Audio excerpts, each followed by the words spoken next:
Les responsables d'organisations agricoles et partenaires. Chers collègues, excusez-moi, c'est l'émotion. Chers collègues des mouvements coopératifs de France et d'ailleurs, chers réseaux CUMA. Cette année d'anniversaire pour notre statut CUMA est aussi l'année internationale des coopératives. Cela mérite que nous nous replongions dans nos racines, car ces racines ont bâti notre mouvement. Elles sont aussi une boussole pour celles et ceux qui, tels des passeurs de flammes, se transmettent les CUMA depuis maintenant 80 ans. Je reprends les termes du ministre Prigent, toujours d'actualité. La coopération est toute une école puisqu'elle fait participer le paysan à la gestion de ses intérêts. Elle doit le grandir et lui donner le sentiment de la solidarité humaine. En 80 ans, les CUMA ont su garder l'esprit originel, en étant, au-delà du partage des machines, des écoles de la démocratie, du vivre ensemble, du coup de main et de l'entraide. Elles sont un des derniers lieux de convivialité agricole, une forme d'éducation populaire à part entière. En fondant les CUMA, le ministre Prigent voyait un projet de l'amélioration de l'homme avec un grand H. Elles sont toutefois, comme l'ensemble des organisations coopératives et associatives, tributaires de l'engagement des personnes. L'engagement se fait plus rare. Il est vu comme une contrainte, une perte de liberté pour certains. Et comme apprendre à coopérer ne fait pas partie du logiciel éducatif et contrevient à l'image de l'entrepreneur qui réussit tout seul, il revient à nos organisations coopératives de rendre désirable le faire ensemble et de lever les freins ou les clichés pour aller vers l'autre. Car c'est ça, la coopération, c'est le goût de l'autre. On est autrement plus fort en apprenant, en entreprenant ensemble. Cela nous offre de la liberté et nous permet de nous épanouir individuellement. Un des fondamentaux de notre mouvement est l'émancipation.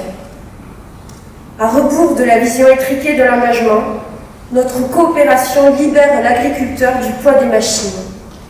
Elle le libère également d'une astreinte, d'une solitude forcée, mais aussi d'une forme d'agriculture qui échappe aux agriculteurs et aux agricultrices et dont l'objectif est toujours plus spéculatif. Nous sommes une coopération qui libère et un mouvement coopératif indépendant tant politiquement que syndicalement. Une de nos valeurs est la créativité. Elle a été réaffirmée dans le projet politique qui a été bâti par la précédente mandature. Avez-vous déjà entendu parler de l'effet hangar? Nous ne l'avons pas encore théorisé complètement, mais il s'avère que nous observons des choses formidables quand les agricultrices et agriculteurs décident, après l'étape du partage de matériel, de partager le hangar. Le hangar booste la création d'emplois en commun, notamment l'embauche de mécaniciens. Il permet également aux chauffeurs, salariés de CUMA, de gagner en compétences et de devenir plus polyvalents. Le hangar booste les projets collectifs et pousse les groupes à se réinventer jusqu'à devenir des tiers-lieux où les collectivités et acteurs associatifs locaux prennent part au projet. La fabrique d'aliments à la ferme ou de semences fermières, la reconstruction de micro-filières comme récemment avec l'amande, la production d'énergie avec les bois de haie, le photovoltaïque, c'est ça la créativité en action dans nos CUMA. Un nouvel exemple, un atelier de découpe de sangliers qui fait le lien entre la Banque alimentaire et la Fédération des chasseurs. Cela permet de manière simultanée de lutter contre la prolifération du gibier qui détruit les cultures et le besoin d'apport carné des personnes en précarité. La preuve est sur le terrain, pas dans les discours. Enfin, une des particularités des CUMA, c'est le réseau qu'elles ont construit. Ce réseau n'a pas été bâti a posteriori de la création des CUMA pour fédérer des initiatives de terrain, mais il a été créé en même temps pour accompagner et animer le mouvement, avec en ligne de mire le respect mutuel et le dialogue. Comme le démontre la sociologue Véronique Lucas, sans fédération, pas de coordination, pas de mutualisation, pas de puissance politique et pas de développement des CUMA. À l'étranger, dans les pays ayant tenté d'impulser ce type de coopérative, l'absence d'un réseau fédératif spécifique explique souvent leur faible réussite, comme en Wallonie ou en Espagne. Cette petite escapade internationale me permet d'encore une fois saluer nos amis québécois. Ensemble, nous sommes plus forts. Ensemble, nous pouvons être à la hauteur de nos ambitions. Quels sont les chantiers à travailler dès demain pour notre nouvelle équipe? Partons de la base, les agricultrices et les agriculteurs. À la fin de ce mandat, des centaines de milliers d'entre elles et d'entre eux auront quitté le métier. Nous arrivons à l'échéance annoncée depuis longtemps de la grande vague de départ. Ce fait nous engage sur 4 chantiers que notre mandature portera et qu'une petite équipe d'élus a commencé à tracer. Le premier chantier sera notre propre organisation. En effet, avec moins d'agricultrices et d'agriculteurs, et donc moins de CUMA, nous devons projeter et adapter notre outil fédératif pour qu'il serve toujours plus et mieux celles et ceux qui choisissent d'être en CUMA. Également, qu'il permette de communiquer positivement à celles et ceux qui ne connaissent pas encore notre mouvement. Cette adaptation passe par une stratégie commune à construire, voire un projet politique de réseau. Et une nouvelle étape dans les modèles économiques de nos fédérations afin de les développer. À court terme, nous devons nous positionner en projection stratégique et repenser le réseau. Repenser le réseau sera l'un des premiers chantiers de notre nouvelle équipe. Il poursuivra l'adoption du socle fédératif commun adopté avant-hier. Ce chantier portera sur nos modèles économiques, nos services ou encore notre animation. Il vise à s'adapter aux besoins des agricultrices et des agriculteurs en CUMA. Ce chantier sur notre édifice fédératif inclura les outils que nous avons créés tous ensemble, et notamment le média Entraide, pour lequel nous ouvrirons une concertation spécifique avec le réseau fédératif et les instances du journal. En quelque sorte, les assises du média pour retravailler notre ambition commune, politique et coopérative. Le deuxième chantier concerne la mécanisation de la ferme France. La sortie de notre plaidoyer formulant plusieurs propositions en faveur d'une mécanisation responsable, durable et vivable a mis dans le débat public un sujet souvent invisibilisé. Il y a pour nous un enjeu machine derrière chaque enjeu agricole, que ce soit la compétitivité, la décarbonation, la santé des sols, la qualité de vie au travail, l'installation de l'agriculture ou encore le changement climatique. Nous nous félicitons d'avoir été entendus dans la création de modules comprenant la mécanisation, dans le nouveau diagnostic modulaire. Alors il faut, selon nous, aller désormais vers l'élaboration d'une nouvelle stratégie plus globale concernant la machine. C'est pourquoi nous demandons à Madame la ministre de l'Agriculture l'ouverture d'un barème de la machine avec l'ensemble des parties prenantes pour construire un cap politique commun sur la mécanisation de la ferme France. C'est une discussion ouverte avec ces équipes. Remettre l'agricultrice et l'agriculteur au cœur de cette politique publique est un enjeu qu'ils partagent. Un de nos enjeux sera fiscal, puisqu'aujourd'hui, la fiscalité de la machine est restée celle qui accompagnait les enjeux agricoles des années 70. L'enjeu climatique est là. Loin de la grille de lecture des années Giscard, les pouvoirs publics devraient encourager les pratiques vertueuses de partage plutôt que le renouvellement accéléré des machines. Ce n'est ni bon pour le portefeuille des paysans, ni bon pour la planète. Le réseau CUMA est un réseau force de proposition vis-à-vis des pouvoirs publics.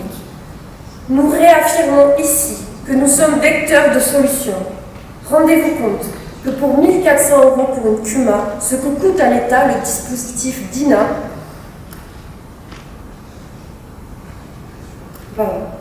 qui bénéficie à 600 CUMA chaque année, nous faisons changer les pratiques agro-environnementales.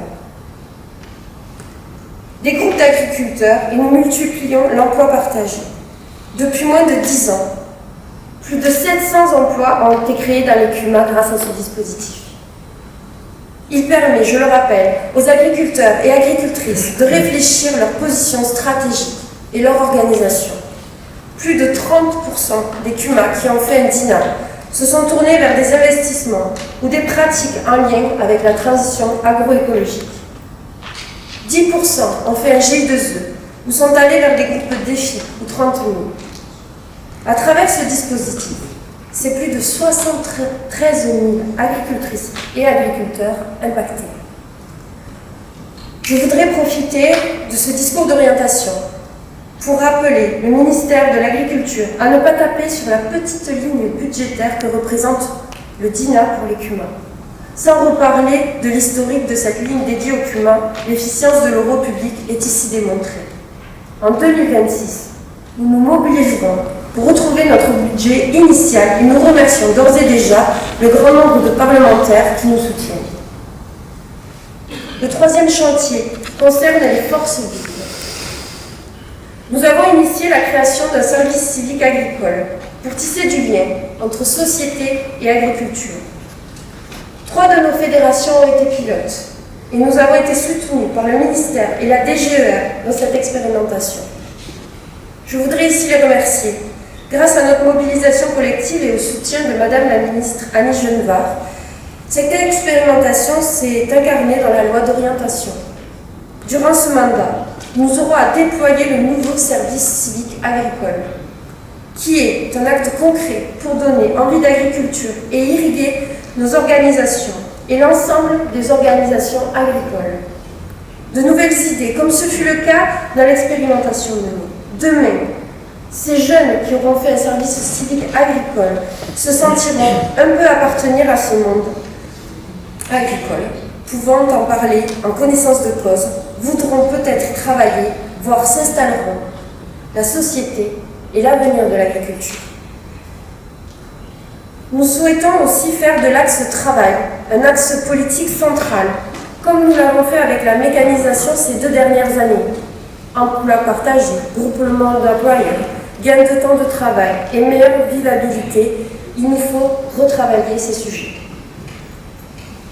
La montée en puissance de la délégation des travaux en agriculture doit nous amener à remodeler la lisibilité de ce que proposent les CUMA pour faciliter le travail des agricultrices et des agriculteurs.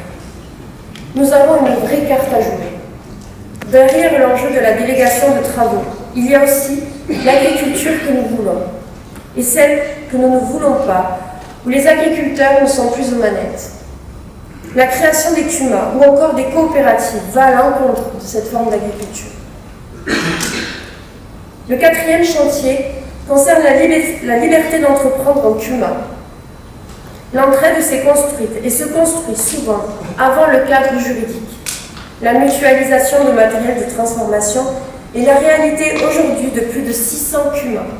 Ces actions sont encouragées par les pouvoirs publics jusqu'à la Cour des comptes.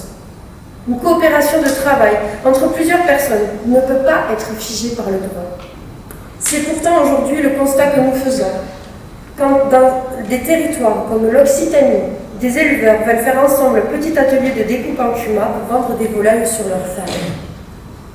La doctrine qui les régit aujourd'hui, adoptée lors du dernier mandat en 2022 en lien avec le Haut Conseil de la coopération agricole, allant beaucoup plus loin que la loi, enferme les CUMA et derrière elles, les agricultrices et les agriculteurs qui ont des projets collectifs. Il nous faut remettre en cause la théorie face au terrain. Notre mandat fera de l'objet des CUMA un chantier politique et portera auprès de nos autorités de tutelle de nouvelles propositions pour sortir de cette impasse. La liberté d'entreprendre en CUMA passe également par des règles adaptées à leur petite taille et à leur but non lucratif. C'est le cas des seuils de révision, du commissariat aux comptes, l'adaptation des formalités des entreprises et la bonne compréhension des règles coopératives par les greffes des tribunaux. Les CUMA ne font pas de bénéfices et le service est à prix coûtant, donc toute nouvelle obligation vient alourdir le quotidien des paysans qui ont choisi de travailler ensemble en CUMA. Nous ne pouvons pas avoir les mêmes contraintes que des groupes d'envergure internationale. À ce sujet, Nous voulons saluer les excellentes relations de travail que nous avons avec le ministre chargé de l'économie sociale et solidaire, qui comprend nos enjeux et dont l'aide est précieuse face à cette complexification permanente. Ces chantiers, nous aurons à les mener durant ce mandat dans un contexte particulier de restrictions budgétaires des pouvoirs publics, mais aussi de préparation de la prochaine PAC, où nos instances auront à porter la voix des CUMA et à construire des alliances. Nous sommes dans un contexte agricole incertain, et la remise en cause des politiques publiques qui nous soutiennent est une réalité à prendre en compte dans l'ensemble de nos chantiers. Rappelons-nous cependant que nous sommes un réseau de temps long et que si nous regardons les 80 prochaines années qui sont devant nous, celles du changement climatique, de l'intelligence artificielle ou encore de la décarbonation, soyons confiants. Comme le terrain nous l'a toujours prouvé, les CUMA prendront les nouveaux chemins qui se présentent. Elles garderont la constante qu'on leur connaît. Les CUMA iront au-delà des CUMA, comme elles le font déjà. Je voudrais remercier l'ensemble des élus et salariés du réseau qui font vivre tout un mouvement. Je voudrais remercier celui qui a été notre porteur de flamme aujourd'hui, Esteban Rey, pour avoir su nous montrer le pont entre aujourd'hui et hier. Et également nos intervenants qui nous ont ouvert des perspectives sur la solidarité agricole qui nous anime. Je remercie notre ministre de l'Agriculture, Annie Genevard, et Véronique Louwagie, ministre chargée du commerce, de l'artisanat, des petites et moyennes entreprises et de l'économie sociale et solidaire pour l'envoi de messages à notre attention que nous allons découvrir juste après et sur lesquels je réagirai. Je conclurai ces discours d'orientation pour vous donner rendez-vous dans 3 ans pour regarder tous ensemble les réalisations collectives du plan qui vous a été présenté aujourd'hui. Je vous remercie de votre attention.